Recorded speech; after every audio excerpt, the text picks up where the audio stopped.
And what's up, Pewter Peeps? Welcome in to the all-new Pewtercast, your favorite episode of Bucs news, analysis, hot takes, and otherwise as part of the Fan-Sided Network. If you're watching us on YouTube, thank you so much for being here with us live. If you're listening to the podcast, all. we appreciate it. That, of course, is Ren Dax. I am Steve Carney. It's great to be here with you again here this week. And Ren, how was your week? Week's good. Week's been good, man. It's just kind of getting in the groove of the new job. So clicking away and kind of, I don't know. It's like you gotta get a new groove, man. You gotta find your new. I finally realizing what time I have to leave the house to be able to not be 2 minutes late, but not be 15 minutes early. What time to get up in the morning to be able to get there, somewhere between 10 and 10 minutes, get there about 10 minutes before I'm supposed to be there, all that type of stuff. So, yep, just falling into the routine. It's like being in jail. Just get your routine and days click away.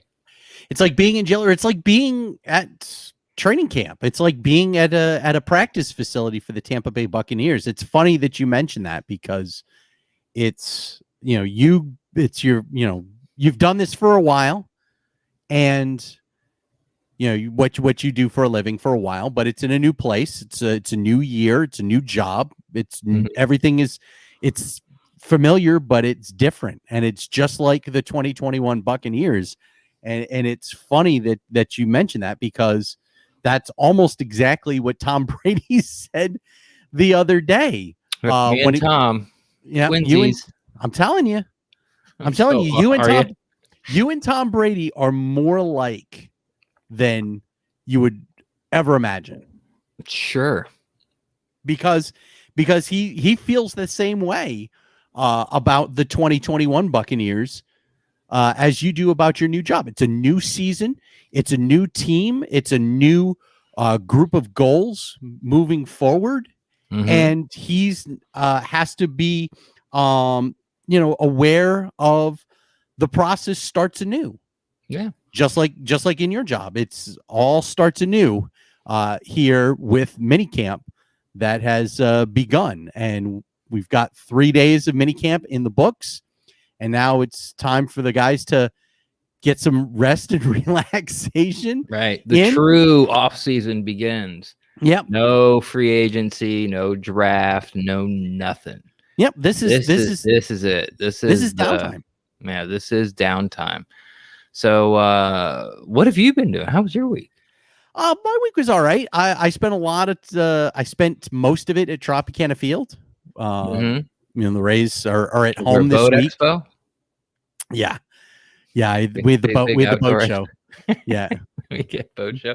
Have the Rays lost in ever? Yeah. They lost on Wednesday night in 11 innings to Washington. They split that 2-game series at home. It's weird. It was weird because the Rays were on the road, and then they had Monday off. You play 2 games, then you have Thursday off, and then you start back up on Friday. But this is the easy part of their schedule, because this is where they go up against some of the teams that are not very good. Washington, Baltimore, and the like. And so this is where you want to be able to make your hay, and they're already in first place. So you want to try and grow that lead beyond the game and a half that they're at right now. This would be like, when the Bucs go up against, Detroit and Detroit. Yeah. When they go up against the Lions. This is the Lions portion of the schedule. And I know that when we went through the schedule when it came out, and we were talking about it, having an 11-6 or a 12-5 season, which, by the way, is still very strange for me to say. I want to say 11-5 or 12-4, but with the 17-game schedule, I'm all messed up. Still seems low to me. It does. Yeah, I mean, 17-0, man. Yeah, it's funny, all all the national media talking about, what will it take for the Bucs to go 17-0 in the regular season. I think I saw Pat McAfee. I think you have to win every game. Yeah, no, but thank you. Really? If you're asking that question, what's it going to take for the Bucs to go undefeated? Well, I think you got to win every game there, Pat. Yes, that is very true. But all the intangibles that go along with it. For those of you that are watching on YouTube, if you have any comments, we're going to talk about minicamp here for a large chunk of today's show. You can put them in the comments if you're watching on YouTube, or if you're watching on Periscope, or if you're watching on the pewtercast.com or the pewtercast.live. If you're listening to the podcast version, you can always send questions to us at the Pewtercast on Twitter is the easiest way to do so. And if you have any questions, we can certainly hit those up here as well. But that's the best way to get questions across if you are listening to the podcast. For me, the most important thing about minicamp, and we'll get into the breakdowns of things here in a couple of minutes, but they were healthy. They came out of this 3-day session with really only one guy that got banged up, and that was defensive back Curtis Riley, who is fighting for a practice squad spot. Yeah, with a slight Achilles tear. Now he might feel a little grateful that he got injured. Because now he gets paid. Exactly. And he has to stay on the roster. Well, yeah, not on the roster, but he has to stay with the team. Can't let him go till he's fully healed. Yeah, or they have to give him an injury settlement. Yeah, that's true. Yeah, so there you go. He's gonna get paid one way or the other. Yes. Because of the injuries. But I mean, I was looking around the league. I mean, the Chiefs lost Kyle Long, excuse me, who was going to be their starting right guard, because remember they had all those changes on their offensive line after the Super Bowl. Kyle Long hurt his knee, and now there's talk that he might not be ready for the start of the regular season. Yeah, 49ers lost 2 starters a couple days ago. Yep. It's better you than me, as Joker would say. That's not Joker. It wasn't Joker. Who's the guy that said that? Full Metal Jacket? Yeah, Full Metal Jacket. The guy, the jerk of the squad. Oh, the gunnery sergeant. No. This is when they're actually in Vietnam, and there's and it's and so they're actually because it's Joker and Raptor Man and who's the other? The guy who's the big dude that was always such a jerk, and they're going the camera's looking up. Like the dead guy's looking at him, and they're panning around, and it's gone too soon. Miss you, brother. And then they go to that guy, and he goes, "Better you than me." Exactly. Yeah, I forget which character that is in Full Metal Jacket, but I do remember the scene. But yes, it is better that it happened to them than it happened to the Tampa Bay Buccaneers. But they got through these 3 days of workouts on the field with the coaches in this mandatory minicamp, and everything clicked. Everything was all right. Now, I think that's the most important thing when it comes to OTAs, mandatory mini camps, everything that goes on up until the start of the official training camp here at the end of July. Yep, injuries are it, man. So, I mean, basically this show, we're going to talk about everything you sort of need to know if you've missed any news, and we're going to go kind of through all the positions and, all the news flashes, including how players looked at all OTAs, some position battles and all that kind of stuff. And we will be doing that. Ooh, can I do it? Yes, you can. Okay. We will be doing that right after this break on the Pewtercast. Stay with us. Oh, I will say, do I have to go into? Do I do the intro too? Here's that's the best part about doing these live, is that we can have a little fun with them here on the Pewtercast. Ren, let's get into some of the questions, everything that you want to know about the Tampa Bay Buccaneers after mandatory minicamp, but we're afraid to ask. And again, if you're watching us on YouTube, you can certainly put them in the comments. We've got the comments up here, and we will answer whatever questions you might have, but maybe are afraid to ask about the Tampa Bay Buccaneers after mandatory minicamp. I'm going to start. Yeah, go ahead. I'll start with. Yeah, well, I want to start. I want to start at the quarterback offense? position. Yeah, defense, quarterback. I want to start right at the quarterback position. I want to start right under center. All right. We've got 4 damn quarterbacks, as we do every year. Except one's not Cepho Blue Cow. That's what we used to call. What was it? Cepho something. We called him Cepho Blue Cow. He was a kid from Colorado. Yes. And he always played in week 4 of the preseason. And that's all he played. And like if you were at training camp when they would change drills, he would like move the dummies and like grab the balls. He was a glorified. He was like a paid intern. I remember that. I always think of Vincent Testaverde, who started for the Bucs in week 4. I think it was either 2018 or 2019. The final preseason game of the year. Fleur out of Canada we had in there. Yeah. But these 4 guys, like this is a battle. Yeah, I mean there's no blue cow.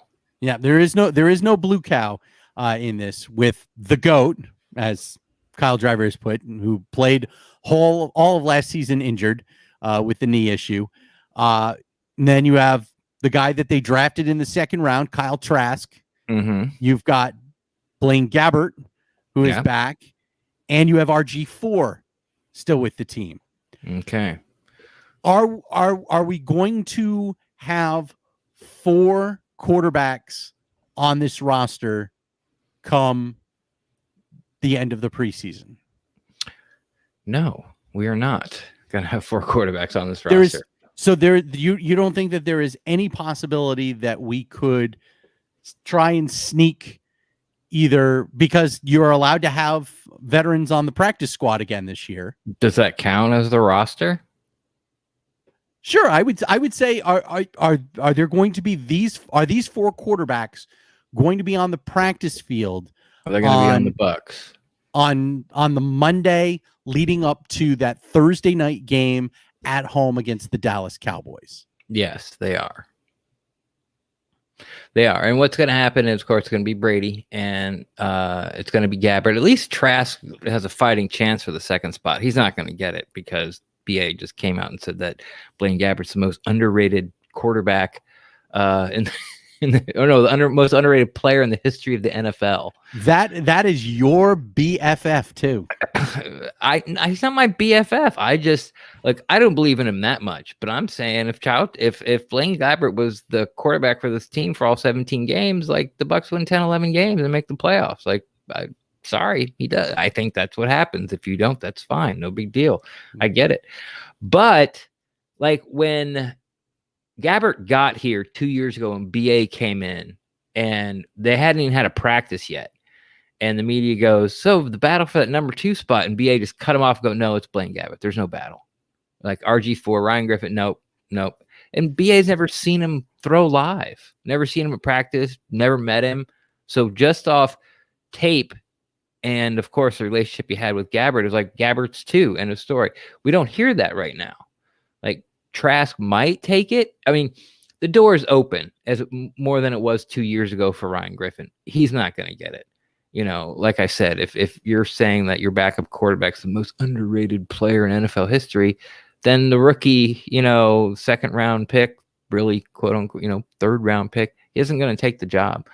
But you can't cut him. You can't put him through waivers because somebody will take him.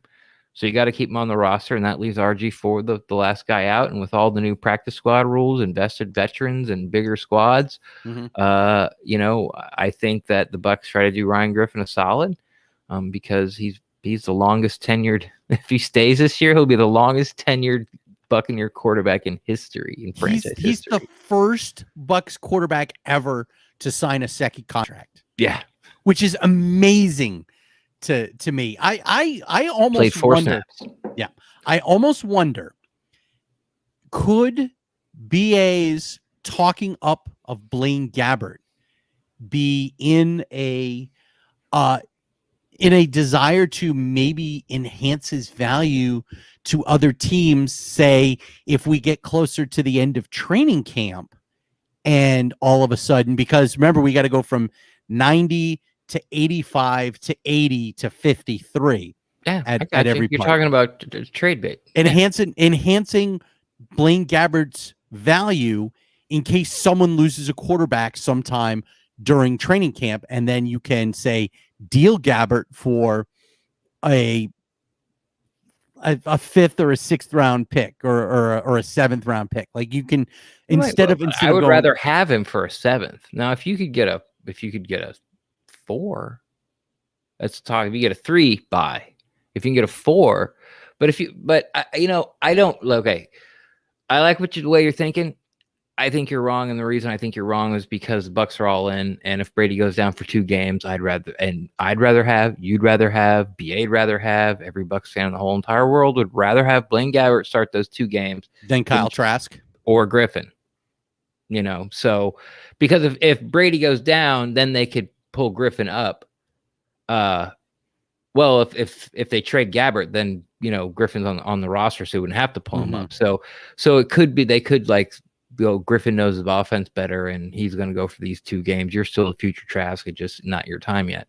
So yeah, no, I don't think that's. I don't think it's galaxy brain on that. I just think that BA really likes Blaine Gabbert, and he will not put up with anyone. Do not insult Albus Dumbledore in front of me. Is what BA is basically doing. I like the idea, but and for me, I always think that there's always got to be an ulterior motive on things when something is said, and especially something like BA saying that Blaine Gabbert is the most underrated player in the history of the National Football League. You've got to think that there is an ulterior motive. I'm with you. You got to be always looking for the reason why. You always got to be asking why. Why would he say that? Is he early stages of dementia? Does he really believe it?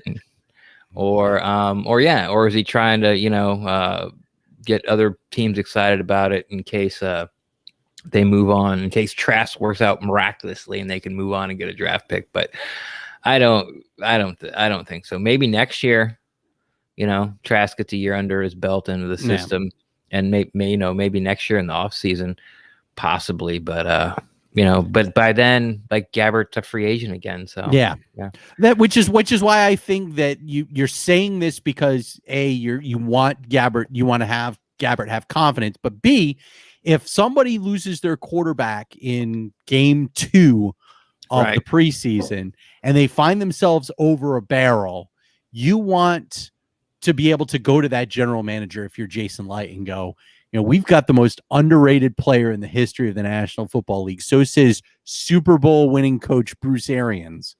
And we know that you're in a bind because you may not. He's yours for a 2. And he can be yours for a 3.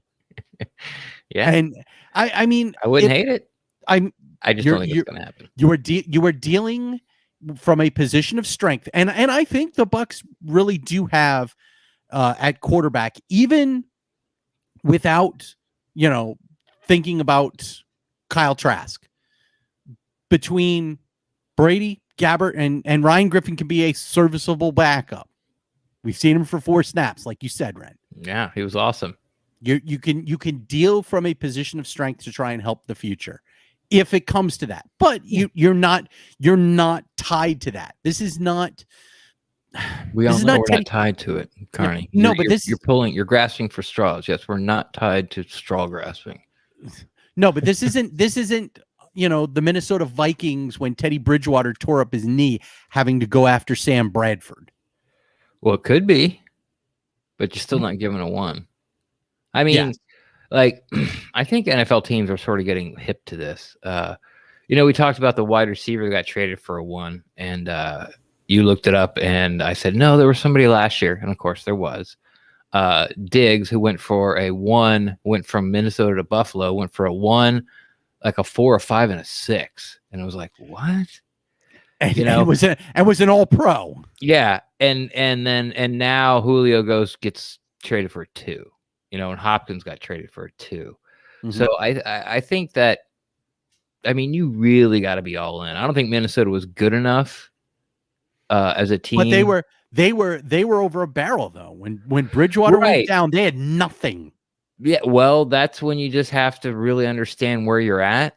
And if I don't think that anyone in that front office really thought right off the bat, maybe they got talked into it or talked themselves into it right off the bat, that okay, Bridgewater's down. If we get Bradford, we got a real shot at this year. But maybe you're talking up a Blaine Gabbert, because if in the event, and this is all hypothetical, I can't believe if we're talking about this. Of course we're going to talk about this, but why? It's not going to happen. But I don't care how many times you rephrase it. It doesn't matter. It's not going to happen. What are we arguing? What a 1 or a 2 or a 3? What are we talking about? No, we're talking about, could you get a better draft pick for a Blaine Gabbert than some other team is going to give up for Andy Dalton? Like if a team was who would you was rather over a have, barrel, Dalton or Gabbert? I would rather have Gabbert. Really? Yeah. You're coming over to my side. Well, I'm looking at it as a lot more tread on the tires, has not been beat up nearly as much as Andy Dalton has over the course of his career. Hasn't taken an NFL snap. Well, that's not true. He had some last year. Hasn't played a meaningful game in 3 years, 4 years. Andy Dalton. He was Dallas' starting quarterback last year. Yes, and Dallas stunk. Yeah, they did. Not because of Andy Dalton, though. He didn't help a lot, but I just was thinking, if it comes to a point where you can better yourself and hurt someone else, or and keep someone else from getting the same or better benefit, you want to talk a guy up like that. All right, I'm done. Sure. Thank you. I say no. Channel. All right, there we go. I agree. 23 minutes in. Let's move on to position number 2. Hey, that's what I do for a living. Come on. This is how you work. This is how you work segments in radio. By the way, shout out to Gamer Nerd, who says, "Hey." So, hey. All right, let's stay on the offensive side and move to the third down back, because I think we all know third down back or running back. Third down running back. Like I'm talking about. I want to talk about third down back position. Okay. All right, so let's talk about the running back position, because for me, Rojo, Leonard Fournette. I mean, you're obvious, and the question becomes, Gio. Right. Keyshawn Vaughn. Yes. What are you looking at? Is Keyshawn Vaughn's spot, and what is it going to take for him to earn that spot, as BA said at the beginning of minicamp to the players? Yeah, BA talked like Vaughn has been talked negatively, has been the player that you've heard negative things about the most, and maybe the only player you've heard negative things about. First was Vaughn went out and worked out with Brady, but didn't go to OTAs. And BA's like, he needs to get his butt here. But just before that, he said that Tyler Johnson was no dummy for throwing with catching, going and catch with Brady and not going to OTAs. So, like, there's something they want from Vaughn. And then today, the last day of minicamp, they said, he started saying that Vaughn's got to play better on special teams. Now, he backed that up by saying, I love him as a runner and a catcher and a pass catcher. But because of the people in front of him, he needs to play better on special teams. So, like, you haven't heard anything really positive come out of the coaching or BA's mouth about Vaughn this year. So, Vaughn might be on the bubble, but then he's not, because Giovanni Bernard, Leonard Fournette, and Ronald Jones all are not on a contract next year. Like, for 2022, the only running back that the Buccaneers have under contract is Keyshawn Vaughn. Like, he could very well be the workhorse starting number 1 back, including third down back next year. So I think it's very interesting to watch. what I find surprising was that sort of like Keyshawn Vaughn's MO coming out of college was that he already acted like a pro. Like he took his college career, he took his running back position as a job. You know, he was very professional like at it. And you know, it's just not, it just hasn't been panned out for him. You know, I think he's snake bitten a little bit. I think he's better than Buck fans have seen. I trust BA on this. You know, I trust his college tape. I trust where he was drafted. So that's the only real thing to talk about. As far as third down back, what you want to talk about, it's going to be Gio Bernard, like period, end of story. You know, I think day one of minicamp, within like 2 or 3 passes of each other, Fournette, Jones, and Vaughn all dropped one, and Gio didn't drop any all, you know, and Gio was there for OTAs, and he went out and caught with Brady. So, I mean, it's going to be Gio in the third down back. You know, he's going to be a fan favorite, one of those guys that all he does is make plays, because he's going to pick up first down after first down after first down on third down. Brady trusts him, you know, and he's just, you know, he's not going to make any waves in the room. He's going to do what he does, gets what he gets, and that's it. Yeah, I think the snake bit moniker for Vaughn, I think you're right on when it comes to that. The play in Atlanta that was called a fumble and a recovery, I thought was such BS. Is that the one where they twisted his head off? Yes. Yeah. I thought it, you know, it was forward momentum had stopped. Yeah. That should have been down. That should have been down at that point. And there was another one that I don't even think was a catch. They called a catch fumble. Yeah. You know, and then when you think he finally got over it a little bit after the Detroit game because he got in, then like the only time he gets in the playoff game against Washington, he fumbled, and it's like, you gotta be kidding me, you son of a yeah. You could see the light at the end of the tunnel, my friend. Like, quit dropping the goddamn ball. Yeah, unfortunately for poor Sneak, the light at the tunnel was a train coming the other way that was causing him to drop the football. But yeah, that was the big thing for me. You know, third down back in the right. You know, I guess we agree the it's safety, Gio, right? Like, I think so. It's gonna be no matter what, like unless something drastic happens, like they trade Blaine Gabbert for a 2. Yes, if they trade Blaine Gabbert for the whole entire roster. Yes, because probably Gio ends up being wasn't it Gio that took snaps at quarterback when if for Cincinnati, like they had, I don't know. I forget who it was. I'd have to go back and look. I want to say that Gio ended up taking snaps at quarterback because there was something that went on, like Andy Dalton got hurt, and then whoever his backup was got hurt as well, and ended up having to take snaps at quarterback, and they basically turned him into Tim Tebow running the football. That was my big question for running back. Tight end, for me, it's going to be, what is OJ Howard going to look like coming off of? Can this guy stay healthy? Yeah, I mean, Jesus, man. He could be like a top 5 tight end. And in years past, it could have been like a top 3, but there's some really good tight ends that have shown it. Like, you know, off the top of your head, you got Kelsey. God, who's the guy? Zach Ertz. No, not Ertz. No, Carney. Boo. No, Travis Kelsey, George Kittle, and Waller at Vegas. And OJ's just as talented. Like, he is, but he just can't freaking stay healthy. I was telling everybody last year that, like, don't worry about Rob Gronkowski. Like, OJ Howard's going to be the guy. OJ Howard's the one who's going to be the big tight end on this. He's going to make it all the plays, getting all the touchdowns. Gronk's just there kind of like to learn and you know, just almost window dressing. And then, of course, OJ Howard started off great, was making tough catches. You know, none of the behind the back sweet Georgia Brown stuff he was doing with Jameis.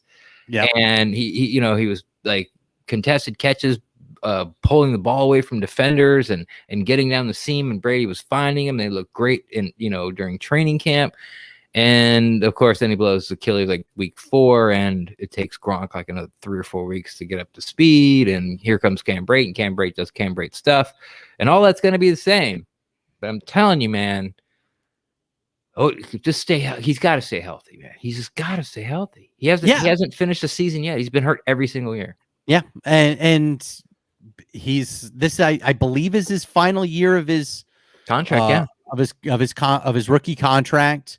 You know, if he wants an opportunity, he's got to stay healthy. Like you mentioned, you hate seeing stuff like an Achilles tear because it's a non-contact.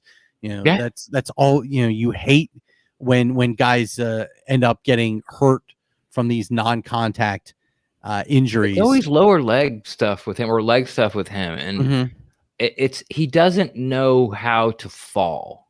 And that's not even saying it right. He gets his legs chopped out from underneath him. No, like they grab him from behind, you know, and when they go down, they land on the back of his legs more than any other player I've ever seen. He doesn't know how to get his legs out of the way. That's what I mean. He doesn't know how to fall. And that's what has happened to his ankle a couple of times. Now his Achilles, I really don't remember the injury. I kind of feel like it was just one of those things where it was like you tried to cut and no one knew him. Achilles 99 times out of 100 is a non-contact injury. Yeah. So you know, I guess my theory doesn't hold true there, but yeah, I mean, but it's a lower body issue that he has had to deal with. He's had a number of them that he's had to deal with over the course of the last 4 years. And now he's going to be behind a Gronk who is now up to speed, and Cam Brate, who took another pay cut to stay. Yeah. So, and I know that there are people that love Brate. Kyle Driver obviously loves Brate. He hopes that Brate retires here, seeing as he's a valuable player, especially because Howard doesn't stay healthy. I mean, Brate's the best third tight end in the league. And at this point, he's the best second tight end in the league because OJ can't stay healthy. I'll put him in there. Yeah. I'd have to look around. Because he can't block worth a darn. But I'd have to look around. But I'd put him in top 5. I'd feel comfortable putting him in the top 5. Yeah, I mean, he's a fantastic receiving tight end. Yeah, he's a great target. Yeah, and he started getting some yak the past couple of years, which is amazing. Yeah, it is amazing. Great. It's great to have. They ran a tunnel screen to Brate in the Super Bowl, and he got a big gain. Like really, all those weapons, and you're doing it to Brate, and it was real early too. I was like, oh wow, this could get ugly fast. Yeah. And then the one final question that you may have from minicamp on the offensive side is on the line. I would think Brate is. OJ Howard is practicing, by the way. Yes, he's back. But the offensive line, on the offensive line, Alex Kappa, and what your depth is going to look like, especially on the interior. Right. Yeah. Kappa's back. He's fine. He says he's felt fine for a while. He had a press conference, just kind of a schlub. You know, he won't take any credit for anything. You know, you were the only Buccaneer offensive lineman that didn't give up a sack. And well, you know, I also didn't play the final 4 games of the year. Yeah, and it was it's Tom Brady. You know, he did it. It makes it easier though. You know, he's just okay, Cap, whatever. All right. But he's back, so you know, if anyone thinks that Stinnie's going to take his job, don't. The person he has to worry about, if he has to worry about anyone, is the Buccaneers' 3rd round pick, Robert Hainsey, who has been practicing almost exclusively at center through OTAs and the minicamp. You know, it was going to be interesting to see, because OTAs, they only had 30 people out there, and they wanted to see what Hainsey could do, you know, along all the positions. And since, you know, they wanted to see where he's at center first, and I think it was almost out of necessity because of the amount of people that they had there. But you know, he's stuck mainly at center through this, you know, mini camp.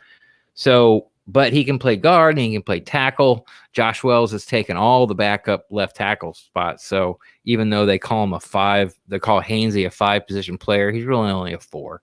He you know, you really don't want Hainsey playing left tackle, at least not yet, for your football team in a backup situation. So that's going to be sort of the thread to watch. Can Hainsey he's not going to push Marpet. He's not going to push Jensen. No. He's not going to push Worse. He's not going to push Donovan, Donnie, as they call him. So the only guy he could possibly take a position from is Kappa, and I don't think he will right away. But I love his attitude, and I really hope that at least he grasps it soon enough where he can always get a helmet every Sunday and be the first person off the bench, except at left tackle. Speaking of Josh Wells taking backup snaps at left tackle, what's your comfort level with him? I haven't really seen him enough, I mean, he's been with the Buccaneers organization, Jesus, for like it feels like almost as long as Donovan Smith has. I was gonna say, I think he was drafted the same year as DeMar Dotson. Yeah, right. I mean, Wells has been he's been with this team for first couple years on practice squad, then he moved his way up to be able to be on the roster. Then finally he moved up to be able to get a helmet on Sundays, consistently. Mm-hmm. And now he's the backup left tackle. So I've seen a few of them. I think if I remember correctly, like 2 years ago, Donovan Smith went down in the Kansas City game. Mm-hmm. And he went in for like one play and he gave up a sack. And I was like, oh Jesus. Like this was still full blown Donovan Smith stinks, mode for most Bucs fans. People were ready to ship Donovan Smith out on a rail. Like replace him with who? Like anybody. Okay. How about this guy? Yeah. Nope. Who's anybody? Where is he on the roster? What number does he wear? Exactly.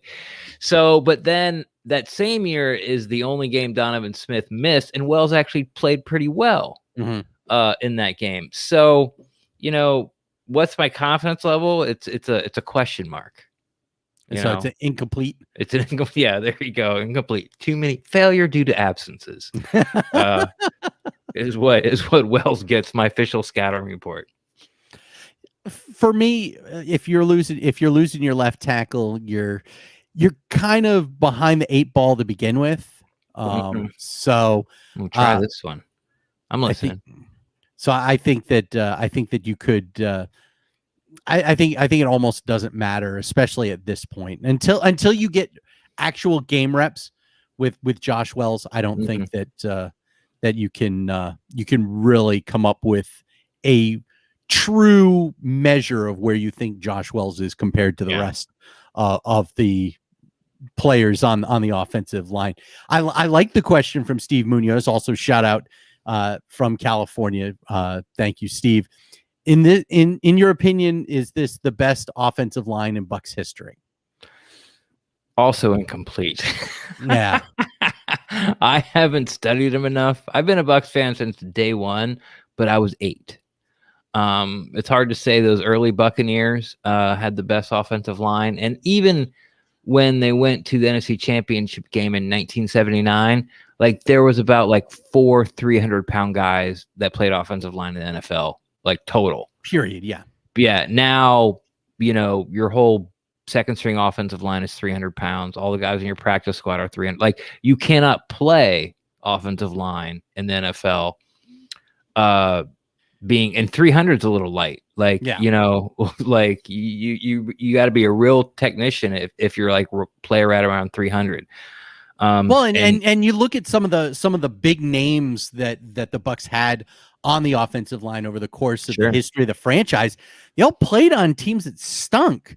Paul Gruber, Tony Mayberry, one of my favorite Bucs. Yeah. Paul all Gruber. those guys, all those guys played on teams that were bad. Yeah. So I think it's hard to justify that this is the best offensive line in Bucs history, but it's also hard to justify that it's not because of the level of success that this team had last year and is expected to have this year. Now you win for overall grades and accolades.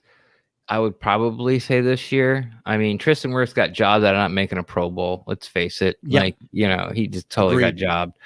PFF had him as the second best right tackle in the league. And he can't make a Pro Bowl, let alone an All-Pro. We've been banging the drum for Alley, who might have had his worst year last year, but it wasn't bad. It was just bad for Alley. No, there's Jensen, people out there. Yeah, there's people out there think Jensen's the best center in the NFL. You know, he's probably top 5, definitely top 10 for sure. But yes. there's people out there that, and it's mostly run blocking with Jensen. It's not, snaps, because he he has problems snapping the ball for a center, for a professional center. And then Donnie's Donnie. Like, I was thinking about this the other day.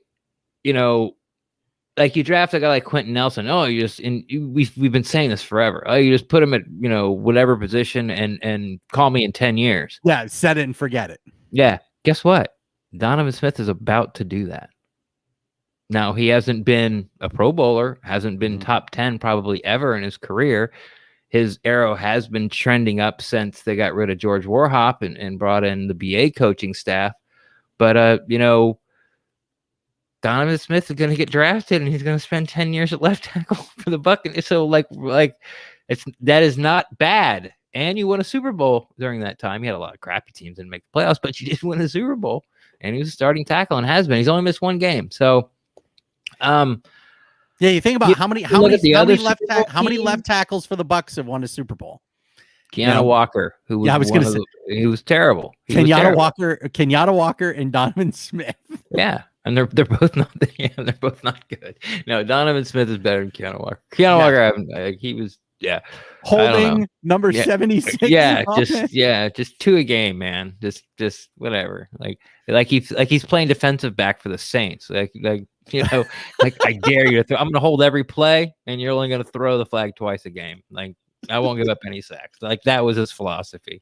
Like, it's like, I'm just going to keep pass interference every time they run down the road. Like, you're not going to throw a flag on me every time. So you're going to know you're going to know what my name is, because my back's going to be to the play the whole time. My name is Savvy Piscatelli. Goodness gracious. So there's your answer, Steve. We don't know. Yeah. I would lean towards yes. The jury is out, but yeah, I would say you take weight and strength into order and sort of do for that time period, then I definitely don't know. But yeah. I mean, if you go by accolades, like I said, I think I got tailed off there, but PFF grades, of course, didn't exist that long ago. And for offensive linemen, they're kind of dumb because they come out 10 minutes after the game's over. And it's like, how did you grade every single offensive lineman for both teams so far? The game ended like 5 minutes ago. Like, how do you have these grades out? But anyway, I'm going to go with yes. I will also go yes, mostly because those other great Buccaneer offensive linemen played on teams that sucked. That's for sure. And Bucs Time 12 asking for playoff Donnie all year. I think if we got playoff Donnie for 17 regular season games this year, you're gonna see another division championship, and you're gonna see probably a first round bye in the playoffs, because there's only one of them now. That's right. So that would when you go 17-0, and the best way to go undefeated is to win every game. All right, on the defensive side, Ren. I think we didn't do wide receiver. Yeah, I don't have a whole. I mean, there's so many weapons. Oh, do you have a question? I don't have a question, but I think there's something to talk about. Thought. Yeah, I mean, there's so many weapons. Yeah, and they're all at wide receiver. Yes, Tom Brady's got his pick. He's got Evans, he's got Godwin, he's got tight ends galore, he's got Scotty Miller, who he loves, he's got Tyler Johnson, he's got Jalen Darlin, who was just compared to Antonio Brown this week. I mean, come on. The question is this is what fans need to know. Yeah, here's what fans need to know. Sure. There's going to be a lot of spreading around of the passing game this year. There is. Do not be surprised if Mike Evans' streak ends this year. Oh, no, that won't happen. Really? Oh, they'll make sure he gets it. Yeah. Yeah, like they have the past, like what Jameis did with that last game. He made it by 13 yards. They just kept feeding him the ball. And I think they made a concerted effort last year as well. And remember, he got hurt. He got hurt in the last game of the season, like right after he got it too. Like yeah, it was the a pass. touchdown. I thought he was done. Like I thought he was done for the year. That was so scary. So yes, so I think Mike Evans gets it. Don't be surprised. Well, unless it's injury. I think if he's healthy all 17 games, he gets it. No problem. Of course, there's Chris Godwin. Scotty Miller we've talked about. Antonio Brown there. A guy who came up clutch in the playoffs. Tyler Johnson. He's going to be struggling for playing time. It's going to be fun to watch how much he gets in there. And, maybe they start putting in some packages for him.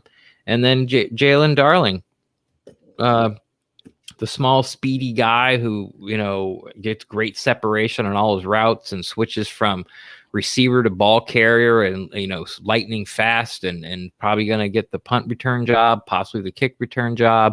So he'll get a helmet on Sundays. They're going to put packages in for this guy because this guy's supposed to be faster than Scotty Miller. So that's what I kind of wanted to let people know where, that would be looking for in training camp, would be looking for how much time is Johnson getting with the ones and, is Darling going to win the return job?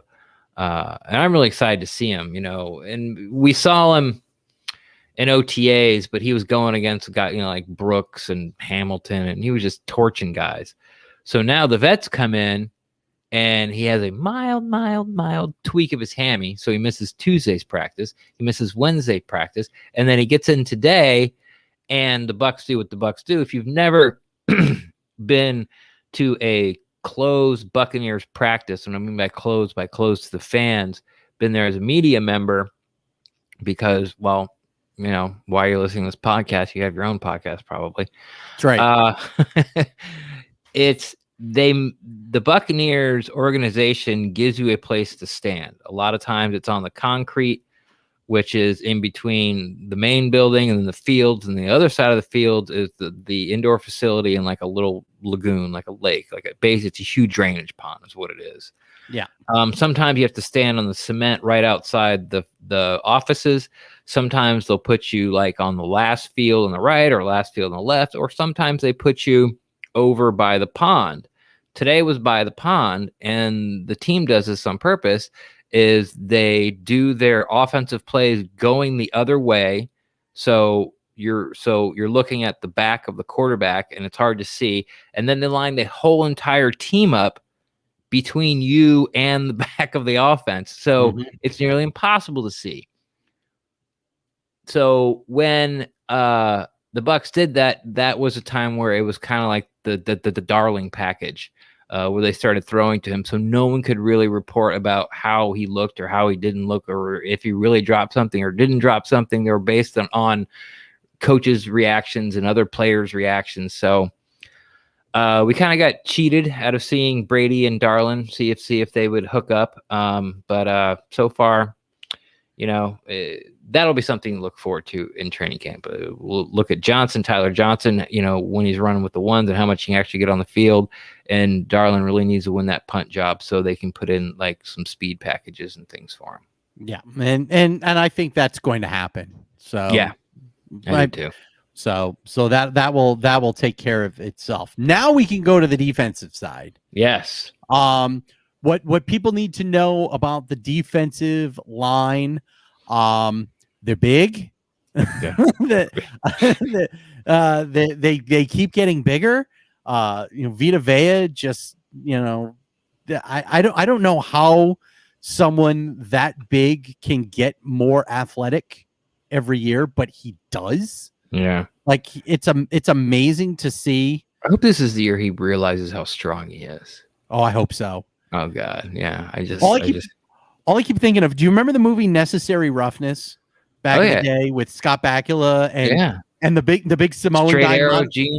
Straight Arrow Gennaro. Yeah, Ed Straight Arrow Gennaro and Manu Mata the Slender, the big offensive lineman. Yeah, the center. Yeah, I keep thinking of Vita Vea as Manu Mata the Slender. Yeah. They look the knocking same. knocking guys' face masks off with snot bubbles coming out. Some of the greatest football moments, and so definitely some of the funnier moments. But yeah, I mean, for me, the thing about the defensive lineman that you need to know is that, this may be the most cohesive group, I think.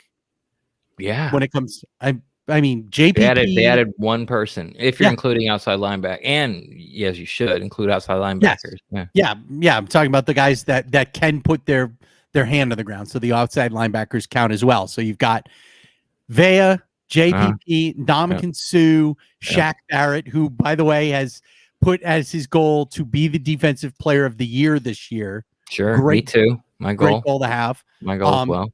And then Joe Tryon on the other as well. Golston, you forgot Golston. Will Golston as well.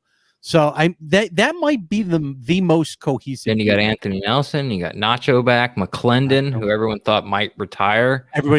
Everybody thought was going to retire, including me. When McClendon takes a snap next year in an NFL game, he will officially be the oldest defensive tackle to take a snap. Like, he'll be the oldest guy. And then when Sue takes his snap, he will officially be the second oldest guy playing defensive line in the league. So we have the two oldest defensive linemen, and like Sue's will probably comes first. But anyway, yeah, but like you said, it's they're all back. We haven't even talked about Khalil Davis. Like the what was it, 5th round draft pick 2 years ago, or 2 years ago.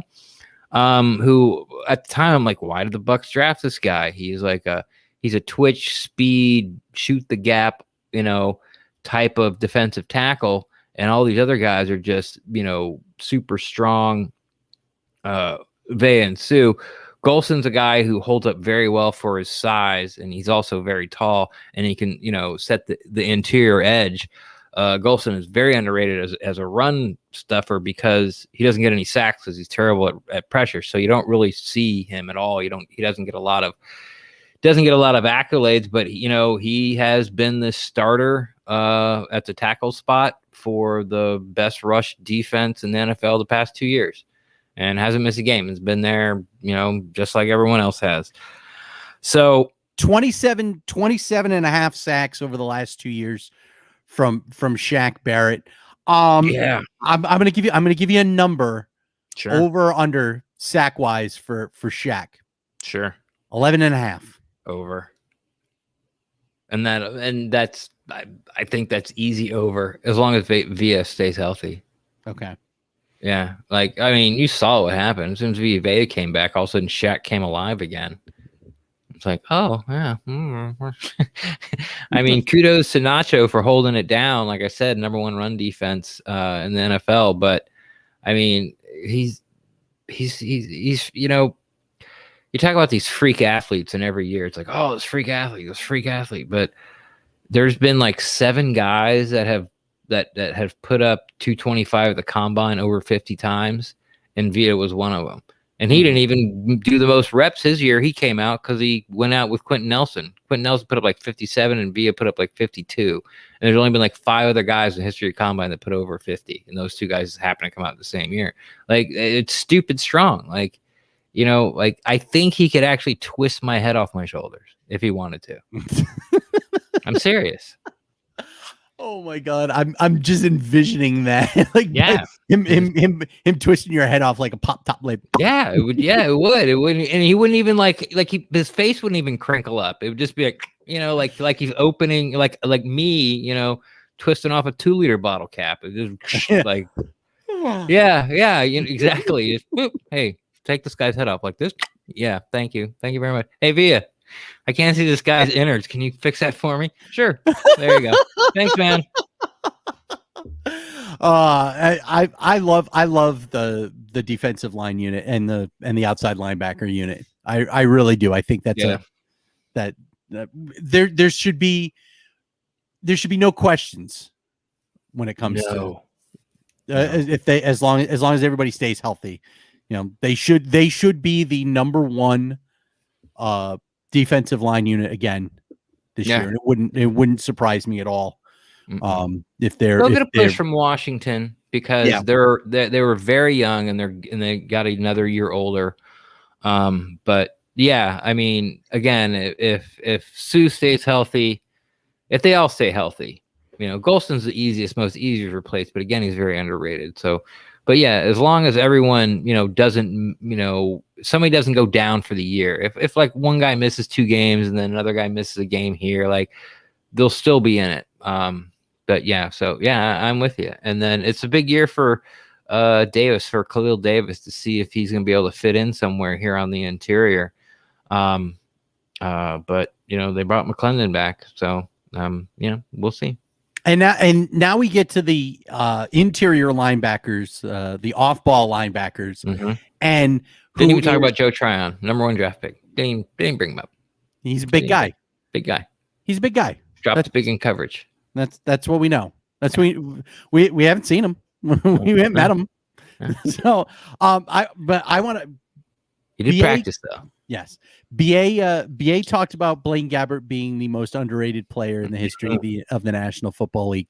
I want to get to the person who is actually the most underrated player in the history of the National Football League, and that's Levante David.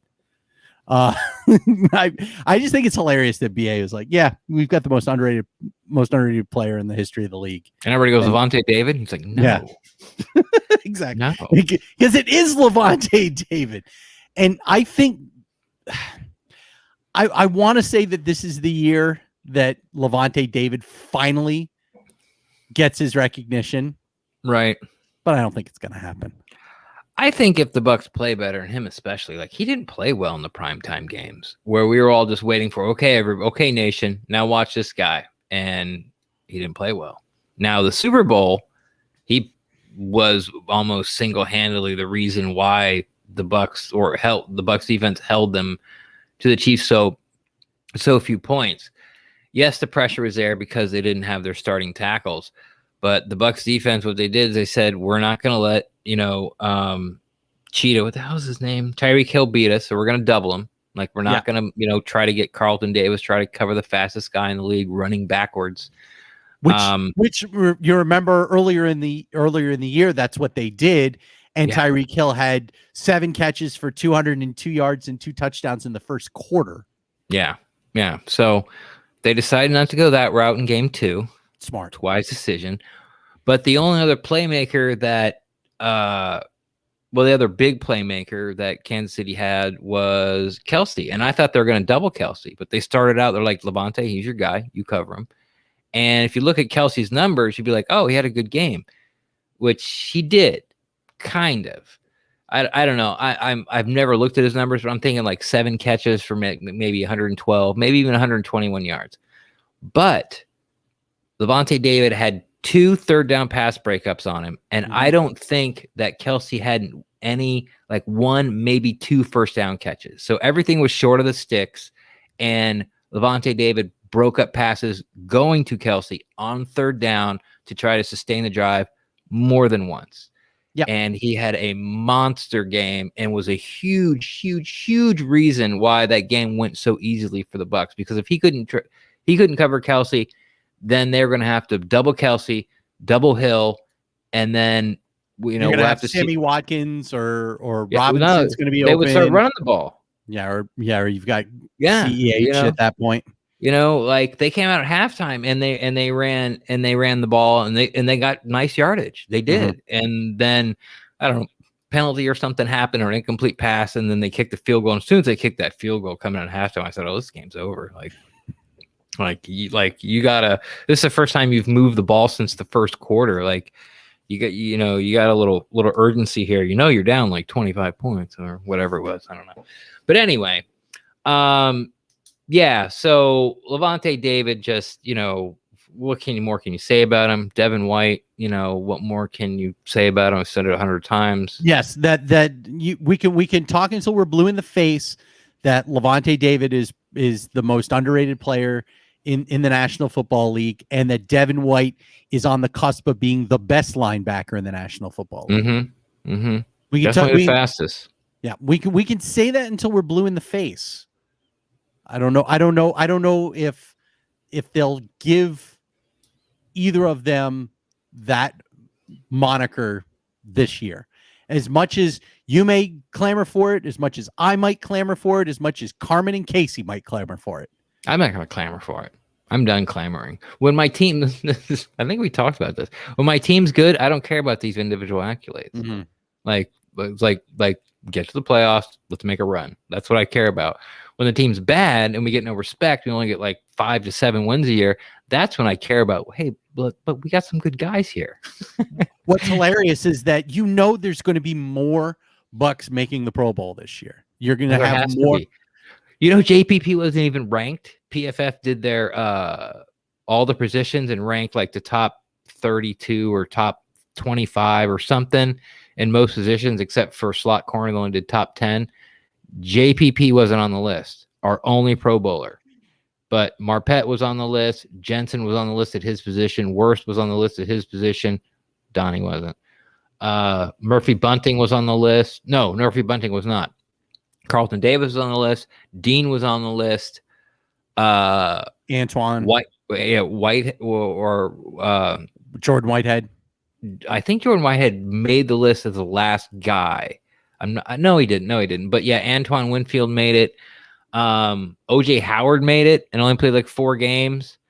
I think Ronald Jones made it. So like almost everybody on the team made like this top list except for the one guy. Devin White made it. Lante David made it. Devin White was 25. I couldn't believe it. 25. But anyway, but the only one guy who made the Pro Bowl didn't make the list as being the top 25 guy at a position. You think that might motivate him this year? If there's anybody that doesn't need extra motivation, it's Tom Brady. On the defensive Kobe side. Bryant. Larry Bird. On the defensive side for the Buccaneers. Devin White, yeah. But JPP is one of those guys. Dominican Sue. Yeah.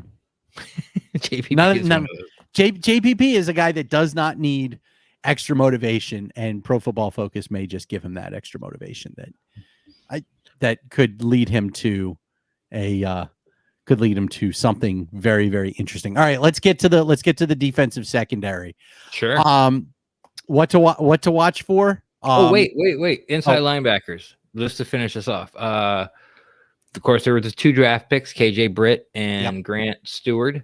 Both of them should never see the field as a defense. It's so funny how things have changed. Like as a 4th-round pick, KJ Britt as interior linebacker, and if we didn't have Devin White, like we'd be talking about KJ Britt trying to take like Kevin Minter's spot. Being of the possibility, because remember when Quan Alexander was drafted as he was a fourth. He was a fourth, and he ended up with a green dot on his helmet. He ended up starting at the very beginning of his career. Yeah, and they brought in some guy from Dallas as a free agent to actually take that spot, and it took like 3 days for Quan to take it away from him. Bruce. Almighty. Man, Bruce. I keep wanting to say Bruce Irving. No, I keep wanting to say Bruce Irving for some reason, but I'm sure someone in the comments will remember. It was the guy from Dallas. They brought him in from Dallas to be the guy that was going to call plays on defense, and Quan was like, I ain't having that. Yeah. So Britt and Stewart, I hope they've brought in, and we've talked about this, how basically the whole 3rd day of the NFL draft was to bolster special teams. Then they brought in some veterans to bolster it some more. So Britt and Stewart and the other are going for that last linebacker spot. Also, Joe Jones is one of those veterans I talked about who has basically cut his teeth and stayed in the NFL through special teams. So that's going to be the battle to watch for the off-ball linebacker position, is the 2 drafted rookies, Mr. Irrelevant, Mr. KJ Britt, who's like an alpha dog and was like the leader of the Auburn defense, even though he got hurt like week 2 or 3. Mm-hmm. He was still the guy that talked to the press. He was still the guy when the defense was being represented in the Zoom meetings. He was the guy that still did them, which is really weird, but kind of talks about his character there. And then Joe Jones, I think it's between those 3 guys going into training camp. Yeah, and Stewart makes sense that He'll be a practice squad guy. He'll be swinging the towel like he's Cornbread Maxwell back in the day in the NBA. He's going to be the cheerleader on the side. I thought that was Dennis Johnson who was doing that. It was Cornbread Maxwell and then ML Carr. Dennis Johnson was always on the court. It's true, but yeah, that's true. Yeah, Cornbread Maxwell and ML Carr were the towel wavers for the Boston Celtics. The guy's name wasn't Cornbread Maxwell. It was Cedric.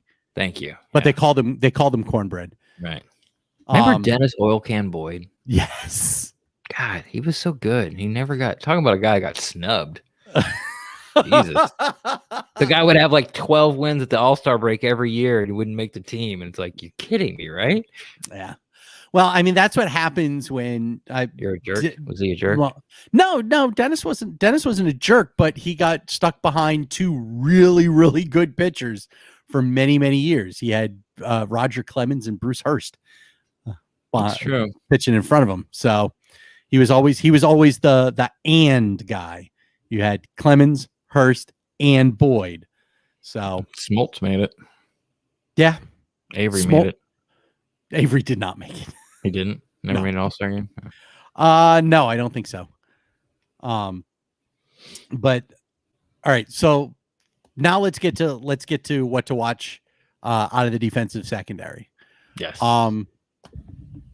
What are you thinking as being the cornerback? This is the only guy I got really written down here, and there's lots of cornerbacks the Bucs have picked up. But is there a draft pick? Another 7th rounder. Wilcox out of BYU. He's like 6'2", 210. He's got the size. He's got the speed. He ran like a 4.31, which I think is sort of one of those once in a lifetime times, because he says I was really surprised I ran that. But that's why he got drafted, and he hasn't missed a tackle since 2017. Special teams guy. But the Bucs have brought in quite a few DBs. One's a hybrid safety linebacker, so I guess that really wouldn't be for the 4th position or maybe 5th cornerback, because they brought in Ross Cockrell, who they like a lot, and had made some big plays over these past 2 years as the 4th cornerback. So yeah, I mean, that's going to be what to watch, to see if Wilcox can excel enough on special teams to make this team. And then everybody else is just kind of like, they'll flash one day. If somebody's going to get a pick 6, I'm like, oh, this guy got a pick 6. Watch out for him. And then 2 days later, he'll be cut because, he did absolutely nothing until the ball was tipped and it landed in his hands and he ran it back that no one's chasing him. So, yeah. That would be in game 3 of the preseason. Yes. Or at practice. It usually happens at practice. Ooh, big pick by, the free agent cornerback out of, I don't know, Massachusetts. Who cares? So, yeah. Bummer about that Navy kid, though, huh? Yeah, it's funny. I got asked about that earlier this week, and the thing with Kinley is that he was an undrafted free agent. The Department of Defense and guys that get drafted, or guys that play for service academies. The rule of thumb is if you get drafted, you can defer your obligation. They'll let you defer. If you don't get drafted, you can't, and there's no way to appeal that. It goes all the way up through the Secretary of the Navy. That's good information there. Because I haven't heard any reason. Yeah, and he didn't either. It was just like, nah. It's like you can't do it and you can't appeal, and that was all he heard. And he's like, why? It's normal. That's normally the case. Makes sense to me. If you get drafted, you can defer. They'll allow you to defer. If you don't get drafted, the thought process is you're more than likely either A, not going to make the team, or B, you're going to be a practice squad guy, in which case you're going to make more money serving in the Navy or as a commissioned officer. Yeah, as a commissioned officer in the Navy than you would as a practice squad guy. So honor your commitment, son. So and for Kinley, this isn't the end of the world for him. If he really, no, he's president of his class, and he gave the commencement speech. And by the time very impressive man. And by the time his commitment to the Navy is over, he'll be 26. Yeah. So it's not like he's going to be an old man at that point. And I would think that if he really still feels like he can play and he wants to give it a shot, I don't know of a single team that if he said, I worked out with the Bucs, I want to give it another shot. I was, I just spent the last 4 years serving the Navy. If he's still in shape, there's not a general manager out there that wouldn't say, sure, come on in, we'll give you a look. He'll get he'll get looks. He'll get looks galore, but he'll have the exact same. How much is a galore? A lot. Okay. More than a few. Well, I mean, it's better than the naval term that I would have used, which is a cubic butt ton. Yes. That's how much an aircraft carrier weighs, right? Yes, which is about 3.75 metric ass loads. Roughly 3.75 million cubic metric ass loads is a cubic butt ton. But I think that he will get he will have the same shot of making an NFL team if he stays in shape at 26 as he would this year, to be honest. I disagree. But I don't think at 26 he has as good a shot as he does now. I mean, because he won't be practicing football for 4 years. I'm not saying he's not going to stay in shape. That's just my opinion. I think he has a better shot now. I'm not saying it's an astronomically better shot now than it will be in 4 years. I just disagree with that. But I completely agree with you that I completely agree with you that he will get as many looks as he kind of wants. Mm-hmm. Because it'll always be a nice story for them just to bring him in as a tryout player. Yeah, they'll get a little run in the paper and keep their name relevant and all that kind of stuff. So there's your answer on Cameron Kinley, and I wish him the best. As a Navy guy, I'm always rooting for guys like him. I was a huge fan of Keenan Reynolds back in the day, and Kinley is in that same category for me, as just a guy that if he makes an NFL team, I'm going to watch him play. I'm going to want to see where he is. I'm going to follow him. If who do you got at safety? What's that? Who do you got at safety? Who do I have at safety? Yeah, safety. I'm trying to get off the Navy talk about Cameron Kinley.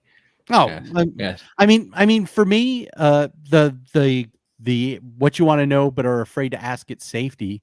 Sure. Is can Antoine Winfield avoid the sophomore slump? The freshman 20. The freshman 20. Yeah, the COVID 25. No, but it seems like it. Everybody has. Guys will have the sophomore slump, and I would like to see that Antoine Winfield doesn't take a step back. I don't think he will. That's not kind of what I'm afraid of, to be honest. I can see it happening. I'm not going to rule it out and be like, oh, no way. But I think he's going to be fine. I think he has a great sort of support staff, even away from the Buccaneers. The thing I will be looking for is one of those veterans they brought in to bolster special teams. Raven Green played a lot of games for, the Packers at safety. Mm-hmm. And another one of these guys who's cut his teeth on special teams. So he's also, He's so Raven. He's so Raven. And he can also play linebacker. So he's kind of like a Mark Barron type. So, probably better of a box safety, the more sideline to sideline guy, but the Bucs trying to be multiple, I don't think it really hurts his chances all that much. I think if he shows enough on special teams, they'll find a spot for him. And it's between him and Javon Hagan. I was really big, and he hasn't been back, so obviously it's not going to happen. I thought it was going to be Dakota Dixon's job to lose. Was an undrafted safety out of Wisconsin a couple years ago, and they redshirted him like he stubbed his toe, and they're like, "Okay, son, you're on the IR for the whole year. That toe looks bad." And then they put him on the practice squad. last year, and he disappeared somewhere in October, and they haven't heard from him since. So maybe he gave up football. Who knows? So Raven Green and Javon Hagan for that fourth safety spot is kind of what I'm looking for, or be looking at in training camp. I'm interested. I'm interested with Raven Green. You mentioning the hybrid, the hybrid style, being able to play safety and then come down and walk down into the box, and be that linebacker type. I wonder how that could affect how the secondary, some of the looks that you have when you go to the nickel or the dime packages, when you're bringing in the extra defensive backs. If you bring in a guy like Raven Green, in those packages, it makes the offense that you're going up against think twice about running the because 6 defensive backs, you're going to want to, if you're an offense, you're not going to be too worried. The book says run the ball. Well, the book says run the ball, but the book also says that you don't have to worry so much about pressure if you're a quarterback, because you're going back into cover 6, or you're going back into cover into quarters with a cover 2 behind it. He's a guy that you could see him start out as back in the safety position. All of a sudden you get into your count, or you get into your checks, and all of a sudden there he is standing right in front of you. And you're like, uh-oh. Yeah, he's standing there in the A gap. Yeah. What doesn't work for him or help him is that Jordan Whitehead and Antoine Winfield can sort of play that position as well. Now, he's a little bigger than them and probably more of a proven tackler than them. But instead of playing the joker, what I would call them, like Jordan Whitehead is awesome at setting the edge from a box safety position. Antoine Winfield showed that he is more than capable of being able to come down and stick his nose in between the tackles as a box safety position. Yeah. But what both those guys bring, especially Antoine Winfield, is when you bring him down, he can also cover a slot receiver, or he can cover most tight ends. With Raven Green, you call him a linebacker because he's not going, instead of a joker guy, like a joker back or a hybrid guy, his best trait for being in the box is his tackling. It's not going to be for his coverage. So that's going to hurt him in the multiple things, because you have already 2 starting safeties who do the same thing you do, but do it better overall. Like everyone's very close in tackling. Raven may be the best one. When you go to pass coverage, by the time you get to Raven, the gap's huge. And it's like, so the total overall, what you can do in that box thing, Green comes in third. But again, he was brought here for special teams. Like the Bucs, I'm telling you guys, like half these guys here are for special teams only. They're all completely in. The only thing that could derail this season about being all in is if Blaine Gabbert gets traded for a 2. For a 2. All right. Last thing, on the kicking side. I mean, I guess the I don't have anything for kickers. Yeah, I mean, Ryan Suckup is obviously destroyed. They re-signed them all. They brought some guy in from Miami, and like no one even knows his name or cares about him. No, nobody cares about him. No one even knows how to say his name, because Ryan Suckup has obliterated the curse of Matt Bryant. Yeah, the curse of Matt Bryant is dead. Yep, and that's all. And that's all we care about. All right, when we come back, we will talk about who is the guy that needs to be most worried about his position as we head out of minicamp and towards training camp, and we'll talk about that here next on the PeterCast. All right, last thing, Ren, we've got to mention. For you, I am curious now that we've had 3 days of minicamp, and we are, 5 weeks away from the start of training camp. Roughly. Who for you do you think is on the hot seat for a spot here for week 1? Like if you had to say this guy needs to watch his back, because if he doesn't straighten up and fly right, he could find himself looking for employment elsewhere. Right. Another way to put it, which I like the way you put it, but another way to put it, not on the negative side, which I have no problem being, is who needs to have a good training camp to make the team. I don't think Grant Stewart.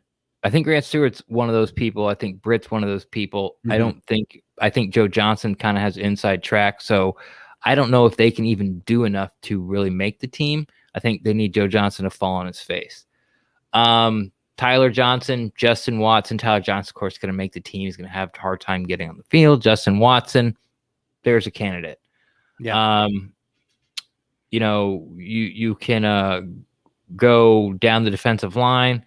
And is this you get your to Khalil Davis, Pat O'Connor? Is this your Pat O'Connor finally? Kicks rocks this year. But of all these people coming in, I think the position that's been flooded with a lot of players, and a lot of players have been flooding that position for special teams. I think Wilcox, a 7th round pick out of BYU. They love his size, they love his speed, they love his length. OTAs and minicamp, for some reason, they're just not throwing the ball his way. I don't know if they're trying to build his confidence, or they're not trying not to destroy his confidence. I really don't know what's going on as far as him on special teams, but with the amount of cornerbacks and secondary players that you have to throw in there, because we just had a conversation about how these 3 guys can be multiple, and 2 of them can play slot corner, who's really a safety. And we got a guy who can play slot corner, and we got a 4th cornerback, Ross Cockrell, who's really proven. So Wilcox is the guy, I think, that even if he does absolutely nothing wrong, they do everything they ask him to do, he could still be cut. He needs to have an outstanding camp and really show these guys like I'm going to blossom into somebody, or I'm going to be like a tier 1 special teams player for you this year. He's going to have to make them give him a helmet. He's really going to have to earn it. It's not one of these things where, well, he's the best of the crappiest, It's not wringing your hands like at Hard Knocks. Like, are we keeping, Riley Buller? Or are we going to keep Cam Jordan or who was that linebacker? It was like these 2 guys, it's like Riley Buller or Jack Sitchy. Like, I don't know. What are we going to, it's not that. It's, he's really going to have to shine. So I think Wilcox is the guy who's really got the most to prove, because we've heard absolutely nothing from him, and that's not his fault because they're not throwing at him. But like I said, that position's really flooded, and he's really going to have to stand out. And it might just take like one of those big plays in one of those 3 preseason games, for him to sort of solidify his spot.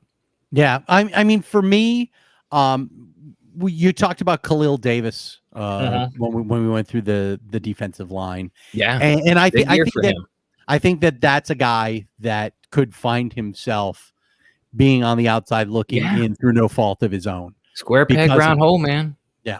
So that's probably my guy that, could do everything right and still be, on the outside looking in. And then you've got the guys like you mentioned, Justin Watson, probably on the outside looking in no matter what.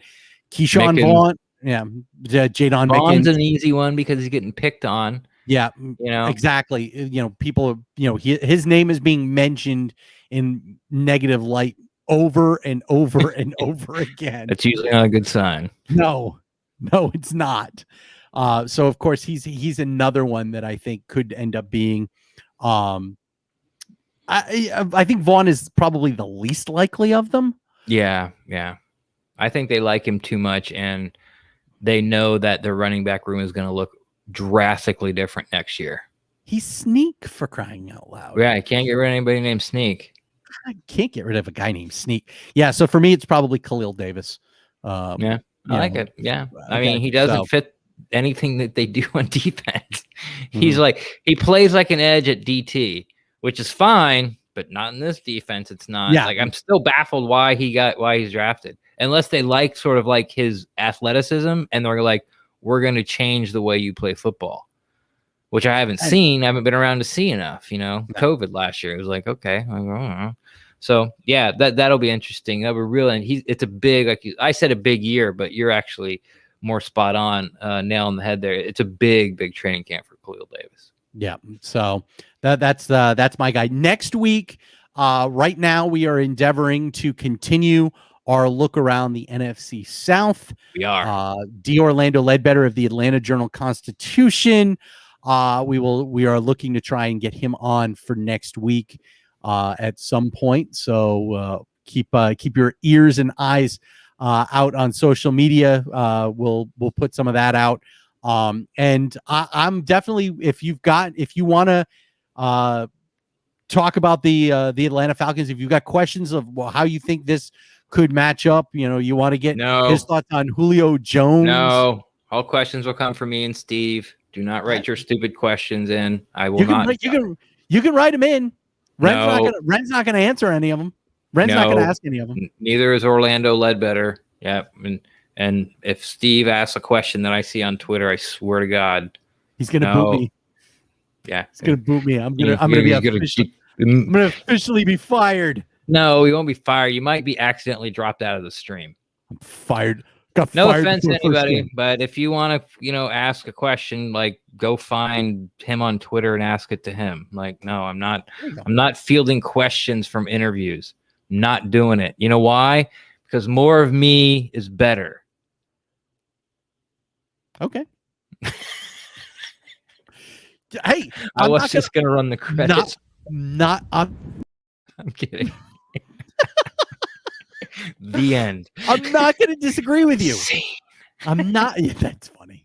I'm not going to disagree with you at all. But we are endeavoring to get D. Orlando Ledbetter on. We'll ask him about Julio Jones.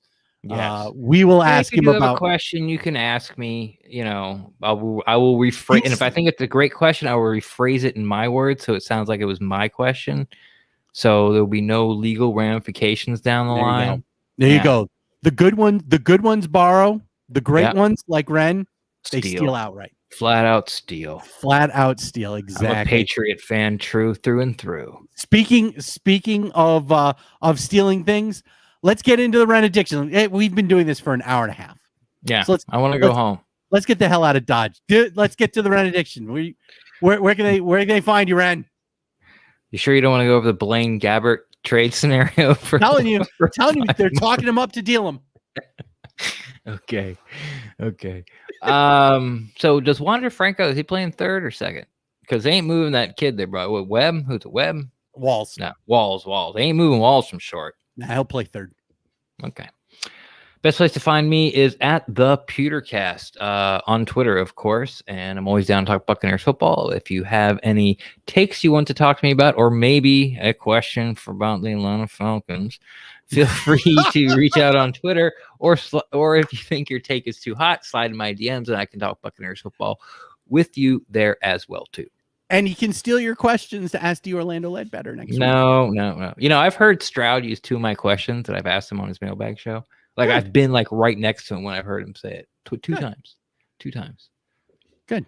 Yeah. The way it should be. The greats flat out steal.